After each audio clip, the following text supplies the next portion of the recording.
الحمدللہ رب العالمین، الصلاۃ والسلام علی سید الانبیاء والمرسلین وعلی آلہ واصحابہ اجمعین، اما بعد، اعوذ باللہ من الشیطان الرجیم، بسم اللہ الرحمن الرحیم۔ الحمدللہ تعالیٰ کہ اللہ رب العزت جل مجدہ کے احسان اور کرم سے سبق شروع ہوگا آپ کا سورہ حامیم السجدہ کی 25 نمبر آیت شریفہ سے آگے۔ ملاحظہ کیجئے، اعوذ باللہ من الشیطان الرجیم، بسم اللہ الرحمن الرحیم۔ وقال الذین کفروا لا تسمعوا لهذا القرآن والغوا فیہ لعلکم تغلبون۔ وقال الذین کفروا، اور کافروں نے یہ کہا کہ لا تسمعوا لهذا القرآن، کہ ہرگز نہ سنو اس قرآن مجید فرقان حمید کو، وَلَغَوْا فِيهِ، اور اس کی تلاوت میں شور و گل مچا دیا کرو، یعنی جب قرآن پاک کی تلاوت کی جائے تم بیہودہ گفتگو شور و گل مچا دیا کرو۔ بعض یہ فرمایا وہ بدبخت سیٹیاں بجاتے تھے اور تالیاں بجاتے تھے جب قرآن مجید فرقان کی تلاوت ہوتی تھی، بے ہنگم شور مچا دیتے تھے۔ وہ کہتے سب کچھ کیوں کرو، لعلکم تغلبون، اس امید پر، لعل شقیہ ہوتا ہے، شاید کیسے ہو جائے، لعل شقیہ لفظ ہے، حرف نہ کہ شاید کہ لعلکم تغلبون، شاید کہ اس طرح تمہیں غلبہ حاصل ہو جائے۔ قرآن مجید فرقان حمید ویسے ہی اس کی سحر آفرینی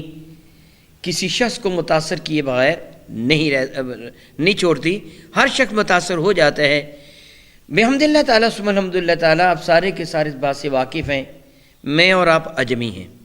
عربی نہیں ہیں۔ قرآن مجید فرقان کی فصاحت و بلاغت سے ہم واقف نہیں ہیں جس طرح کے واقف ہونے کا حق ہے،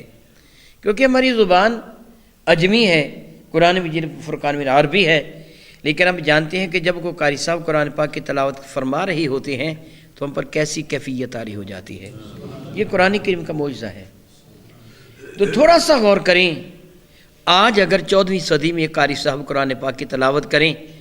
تو ہم اجمی لوگ جو قرآن پاک کو سمجھتے ہی نہیں ہیں، جنہیں پتہ ہی نہیں یہ کہہ کیا رہا ہے،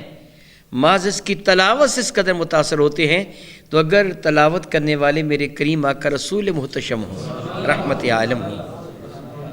اور وہ سننے والے بھی عربی ہوں جو اس کو سمجھتے بھی ہیں، تو پھر اس کے اثر کا انداز کیا ہوگا۔ اسی لیے کبھی وہ میرے کریم آقا کو جادوگر کہتے، کبھی شاعر کہتے، کبھی کاہن کہتے،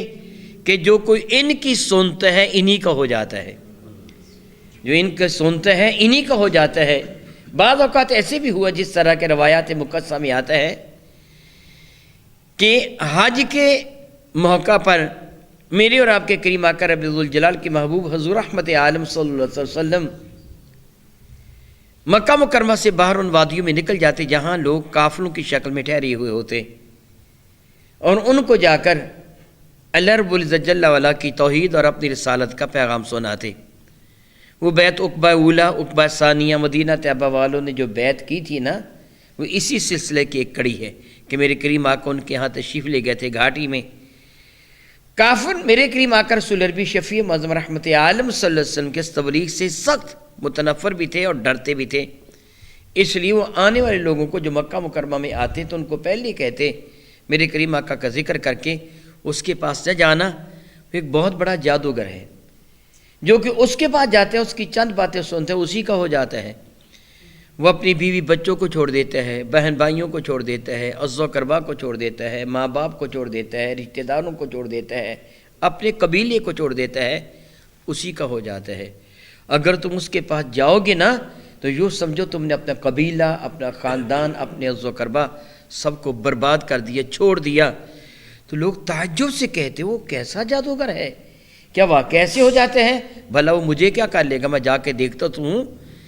جو نہ بھی جانا چاہتا تھا وہ بھی آ جاتا تھا، پھر جو آ جاتا تھا پھر وہ آ ہی جاتا تھا، پھر وہ جاتا نہیں تھا، پھر وہ آ ہی جاتا تھا۔ کافروں کی یہ شرارت ان کو الٹی پڑتی تھی۔ پھر وہ کہنے لگے یوں کرو کہ جب قرآن پاک کی یہ تلاوت کریں نا شور و گل مچا دیا کرو، کوئی بات ان کی سننے کے لیے تیار نہ ہو۔ اور خود یہ بدبخت ابو جہل لعین اور دوسرے کافر چھپ چھپ کر میرے کریم آقا کی تلاوت سنا کرتے تھے، لوگوں کو منع کرتے تھے نہ سنو، جس کی سحر آفرینی سے وہ واقف تھے۔ کہتے لا تسمعوا لہذا القرآن، نہ سنو اس قرآن کریم کو، وَلَغَوْا فِيهِ، اور اس پہ شور مچا دو۔ اور ہمیں اس کے برعکس حکم کیا ہے؟ وَإِذَا قُرِئَ الْقُرْآنُ فَاسْتَمِعُوا لَهُ وَأَنصِتُوا، اور جب قرآن مجید فرقان کی تلاوت کی جائے تو خاموشی کے ساتھ کان لگا کے سنو اور اس میں غور و فکر کرو، لعلکم ترحمون، تاکہ تم پہ رب کائنات کی رحمتوں کا نزول ہو۔ الحمدللہ تعالیٰ ثم الحمدللہ تعالیٰ، ایمان والا اسی طرح کرتا ہے کہ جب قرآن کریم کی تلاوت ہوتی ہے تو خاموش ہو جاتا ہے، جب اذان ہوتی ہے تو خاموش ہو جاتا ہے۔ کافر شور مچایا کرتے تھے، باتیں کیا کرتے تھے، کہتے تھے شور مچا دو، لعلکم تغلبون، شاید اسی تدبیر سے تمہیں کامیابی و کامرانی ہو جائے، تم اسلام کے اس بڑھتے ہوئے سیلاب کے سامنے بند باندھ سکو۔ یہ ان کی خام خیالی تھی۔ جس طرح آج کل آپ جانتے ہیں نا کہ نیوزی لینڈ میں جو کچھ ہوا، اس کا اثر بد نہ ہوا، بلکہ اللہ تعالیٰ نے ایمان والوں کو مزید عزت عطا فرما دی ہیں۔ کتنے لوگ ایمان والوں کے ہم نوا ہو گئے، اور مسلمان جن کے لواحقین نیوزی لینڈ میں وہ شہید ہوئے، الحمدللہ تعالیٰ وہ روتے پیٹتے نہیں، سر فخر سے بلند کر کے کہتے ہیں الحمدللہ حالت نماز میں مرتبہ شہادت پا گئے۔ بعض کافروں نے اگر مخالفت کی تو دوسرے کافروں نے ان کے انڈے بھی مارے ہیں، انڈے بھی مارے ہیں۔ گویا یہ اسلام کی حقانیت کی دلیل ہے کہ رب کائنات اس کی حفاظت فرماتا ہے۔ کوئی چاہے کہ میں اس طرح اسلام کو دبا دوں گا، ختم کر دوں گا، اسلام کی فطرت میں اللہ نے لچک دی ہے، اتنا ہی یہ ابھرے گا جتنا کہ دبا دو گے۔ رب کریم فرماتا ہے، وہ کہتے ہیں فَلَنُذِيقَنَّ الَّذِينَ كَفَرُوا عَذَابًا شَدِيدًا، اللہ تعالیٰ فرماتا ہے یہ جو شرارتیں کرنے والے کافر ہیں، فا تاکیب کے لیے، پس ضرور بھی ضرور ایسے ہوگا، فَلَنُذِيقَنَّ الَّذِينَ كَفَرُوا، پھر ہم ضرور بھی ضرور چکھائیں گے ان لوگوں کو جنہوں نے کفر کیا، عذابًا شدیدًا وَلَنَجْزِيَنَّهُمْ أَسْوَأَ الَّذِي كَانُوا يَعْمَلُونَ، شدید ترین عذاب سے ہم ان کو دو چار کریں گے، وَلَنَجْزِيَنَّهُمْ، اور ہم ان کو جزا دیں گے، بدلہ دیں گے، أَسْوَأَ الَّذِي، بہت برا اس چیز کا، كَانُوا يَعْمَلُونَ، یہ جو برا کام کرتے ہیں اس کی سزا ہم بڑی شدید دیں گے ان کو۔ یعنی جو قرآن مجید فرقان کی تلاوت کا وقت شور و گل مچانے والے ہیں، یہ کام کافروں کا ہے۔ ایمان والوں کے اس سلسلہ میں کیا حکم ہے جو میں پہلے بتا چکا ہوں، لیکن اس جگہ اس بات کو ملحوظ خاطر رکھنا چاہیے۔ علماء کرام رب کائنات جل وعلا ان پہ بے شمار رحمتوں کا نزول فرمائے، وہ اشارے گرامی قدر فرماتے ہیں قرآن مجید فرقان کا سننا وہ جگہ فرض ہوگا جہاں اس مقصد کے لیے محفل سجائی گئی ہو، کہ باقی بیٹھے ایک شخص قرآن پاک کی تلاوت کر رہا ہے اور باقیوں پر فرض ہوگا کہ وہ خاموشی کے ساتھ اس کو سنیں۔ لیکن اگر اس طرح نہیں ہے تو پھر سننا فرض نہیں ہے۔ مثلا کوئی شخص لاؤڈ سپیکر میں قرآن پاک کی تلاوت شروع کر دیتا ہے جو پورے گاؤں میں سنائی دیتی ہے، تو اس اہتمام کے لیے تو لوگ بیٹھے ہی نہیں ہیں کہ اس کی تلاوت کو سنیں۔ پھر لوگوں کو یہ کہ کیا کام کاج سارے کے سارے چھوڑ کر وہ بیٹھ جائیں گے قرآن پاک کی تلاوت سننے کے لیے؟ جی نہیں، بلکہ علماء کرام نے اس عمل کو مکروہ گنا ہے کہ یہ قرآن پاک کی عظمت کے خلاف ہے کہ قرآن پاک زبردستی سنانے کی کوشش کی جائے، کہ لوگ اپنے کام کاج میں مصروف مشغول ہوں، اس لیے علماء کرام نے بازار میں کھڑے ہو کر یہ اس طرح قرآن پاک کو پڑھنا مکروہ لکھا ہے، درست نہیں ہے، تاکہ قرآن مجید فرقان میں کہ معاذ اللہ تعالیٰ سے معاذ اللہ تعالیٰ، وہ لفظ تو بہت بڑا ہے، معاذ اللہ تعالیٰ توہین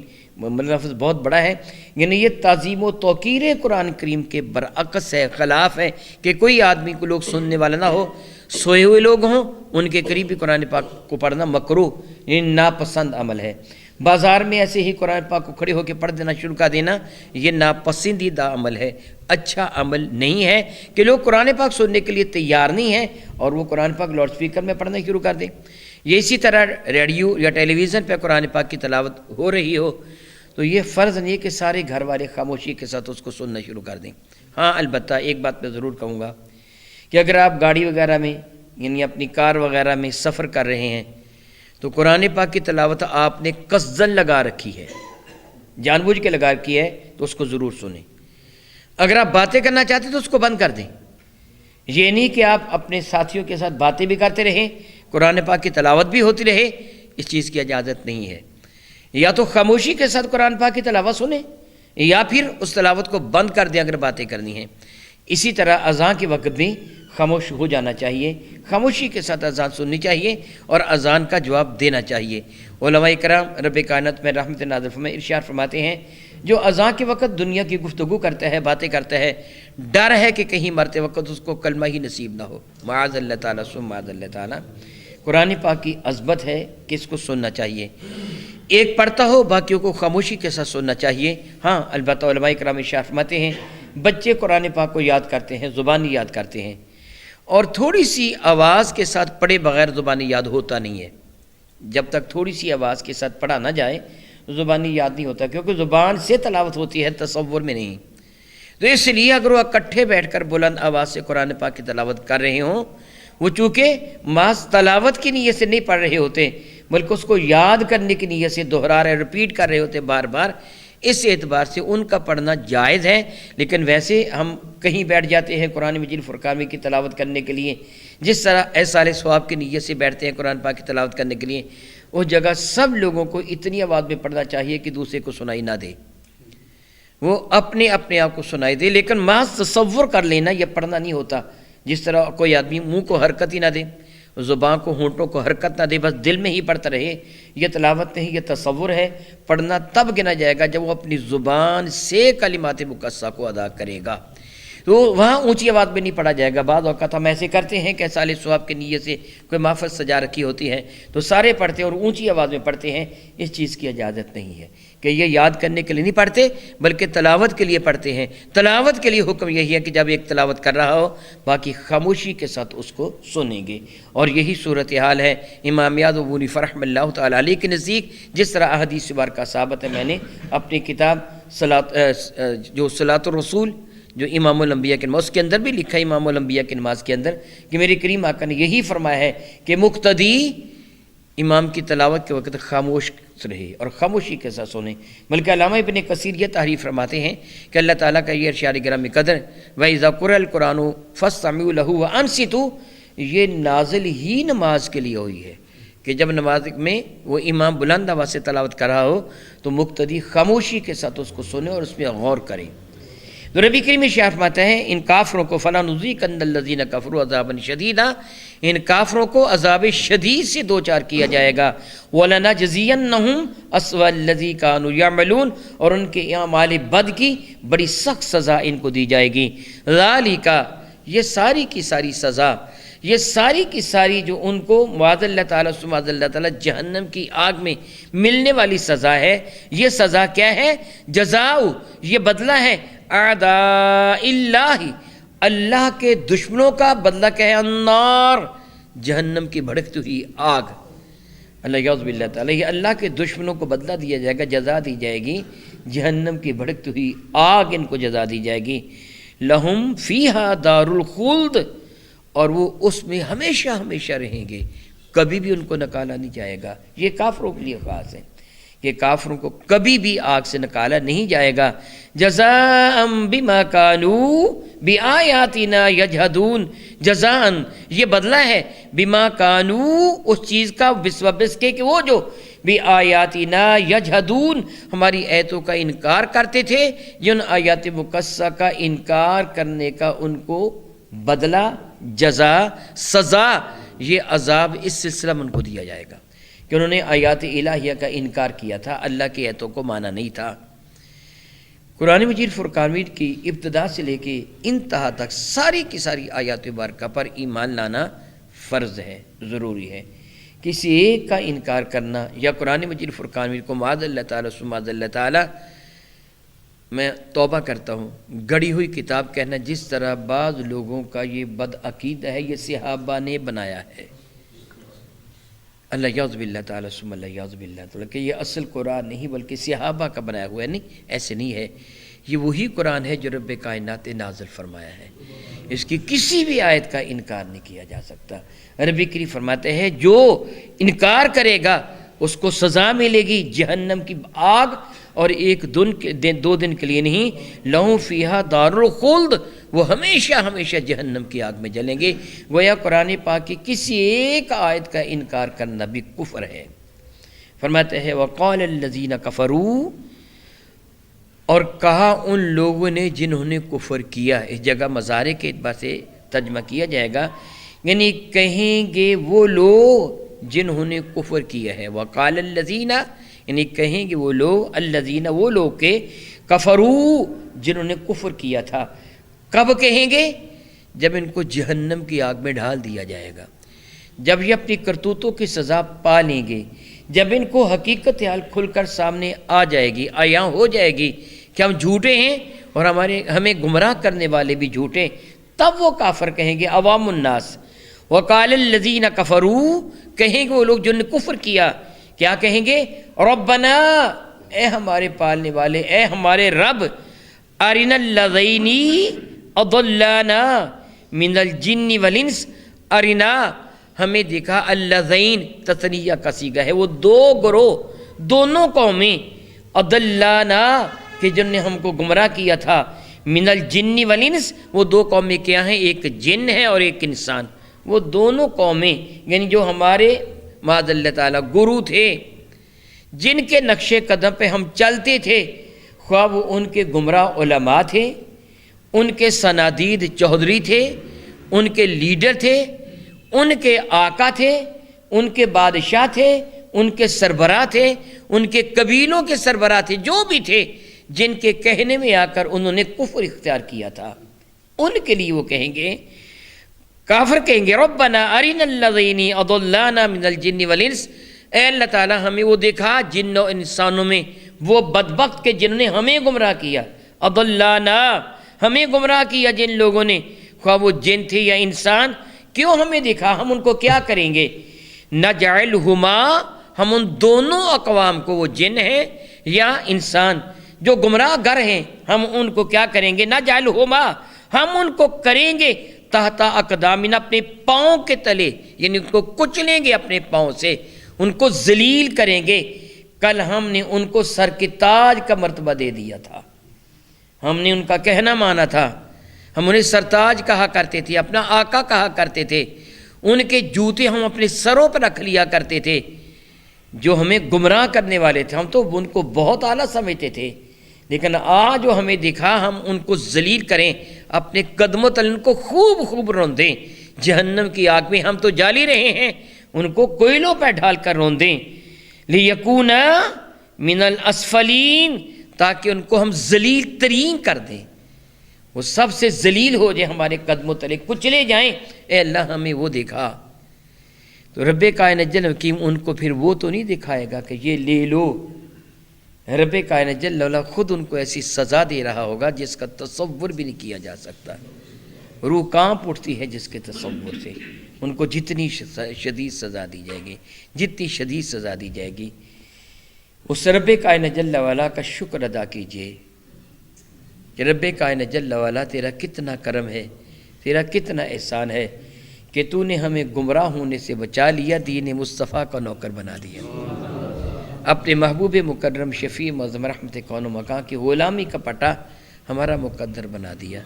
تو نے ہم ناچیز و حقیر بندوں کے دلوں میں اپنی محبت کو رکھ دیا، اپنے نبی کی محبت کو رکھ دیا۔ اے میرے کریم پروردگار، میں تیری عزت کی قسم اٹھا کے کہتا ہوں، تیری عزت کی قسم کہ تیرا بہت بڑا احسان ہے، بہت بڑا احسان ہے، بہت بڑا احسان ہے۔ رب کائنات تو بے نیاز ہے، اب تیری حضور یہ التجا ہے کہ مولا تعالیٰ اس نعمت کو کبھی بھی واپس نہ لینا، ہم زندہ ہیں تو دین متین پر، دین اسلام پر، ہمیں موت آئے تو ایمان کے ساتھ، قیامت کے دن اٹھیں تو تیرے محبوب بندوں کے ساتھ ہمارا حشر ہو، آمین ثم آمین، او کما قال اللہ تبارک و تعالی، واللہ تعالی اعلم باسرار کتابہ۔